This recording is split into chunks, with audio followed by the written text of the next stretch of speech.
Power star Pawan Singh के सूर्यवंशम का trailer आया। क्या बोलूँ यार, क्या था इसमें और क्यों था मुझे ये नहीं समझ में आया, और क्यों ऐसा बनाए मुझे ये नहीं समझ में आया।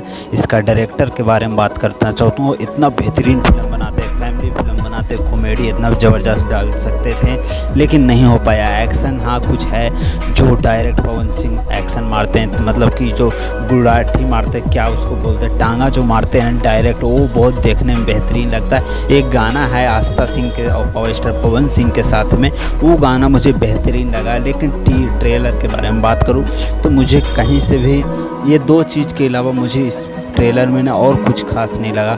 एक्शन थोड़ा सा लगा, इंटरेस्टिंग तो नहीं, कहीं से उठाया ही हुआ है, कोई इसमें एक्शन में खास इंटरेस्ट नहीं जमाया गया है। लेकिन क्या बोलें, जिस तरह से ये डायरेक्टर के नाम थोड़ा भूल रहा हूँ, राकेश मिश्रा कुछ ऐसी डायरेक्टर का नाम है शायद से। वो डायरेक्टर इतना बेहतरीन फिल्म बनाता है, इतना बेहतरीन फैमिली स्टोरी फिल्म बनाता है, कॉमेडी फिल्म बनाता है। इसमें एक्शन डालने की कोई ज़रूरत नहीं था। पावर स्टार पवन सिंह के लेके एक संस्कारी फिल्म बनाता, मतलब फैमिली फिल्म बनाता और देखने में लगता। सूर्यवंशम आप अमिताभ बच्चन के देख लीजिए, रिपीट वैल्यू कितना होता है। लेकिन क्या बोले, बच्चों दी पे दिन लग